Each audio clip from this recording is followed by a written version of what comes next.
माझं नाव आरती अण्णा दिंडे. मी शासकीय मुलींच्या वसतिगृह वलखेडा आहे मुलगी. आमचं सगळ्यात प्रथम एक जो मुद्दा आहे तो म्हणजे हॉस्टेल आमचं अस्वच्छ आहे. त्याच्यानंतर पाणी पण, जेवण पण. सगळ्या मुलींना चक्रा, उलट्या, संडास, बऱ्याच मुलींना असं कालपासून 2 दिवसापासून मुली आजारी पडते आहे. सर येतात आहेत, फक्त चौकशी करता येते, जात येते. सर म्हणतात की आम्ही बघितलं, चेक केलं आहे, पण तरी पण आहे ना रात्री काल परवा भरण्या वगैरे सगळं उघडच आहे. भरण्या, मसाल्याच्या भरण्या वगैरे सगळं उघडच आहे.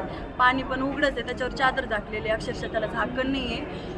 चादरनं पाणी झाकलेलं आहे. जार वगैरे येतं, ते जार नुसते दिखावा करते. त्याच्या बॉईज हॉस्टेलहून पाणी आणतं, तर मुलींच्या इथं फिल्टर पाणी नाही आहे. त्याच्यानंतर मुलींना पॅडची व्यवस्था नाही आहे. मुलींचं हॉस्टेल आहे, गर्ल्स हॉस्टेल आहे, तिथं मुलींना पॅडची व्यवस्था पाहिजे.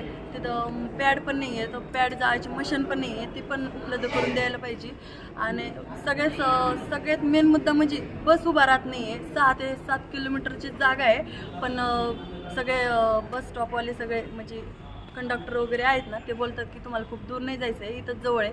तर आमच्यासाठी स्पेशल बस सुरू करावी, एक सकाळी 9:30ला आणि सकाळी 4:30ला. सगळ्यात मेन मुद्दा म्हणजे बसचाच प्रॉब्लेम आहे मुलींना. सकाळी 4:30 म्हणजे की दुपारी 4:30 म्हणजे संध्याकाळी 4:30ला, सकाळी 9:30ला. अच्छा. हो.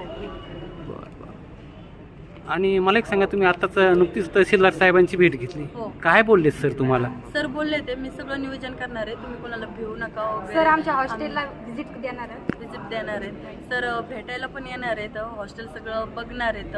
परत अजून न कळत कधीतरी एकदा येऊन हॉस्टेल चेक करणार आहेत. अच्छा, म्हणजे तहसीलदार साहेब तुम्हाला म्हणले मी प्रत्यक्ष येतो, सध्या त्यांची टीम पाठवतात. ते म्हणतात की घाबरू नका म्हणे, समक्ष डायरेक्ट बोलू शकता म्हणे तुम्ही. निवेदन वगैरे दिलंय ना तुम्ही? हो, सरांना सांगितलंय आता आम्ही. सर देणार आहेत, भेट वगैरे देणार आहेत हॉस्टेलला पण. ओके. हो.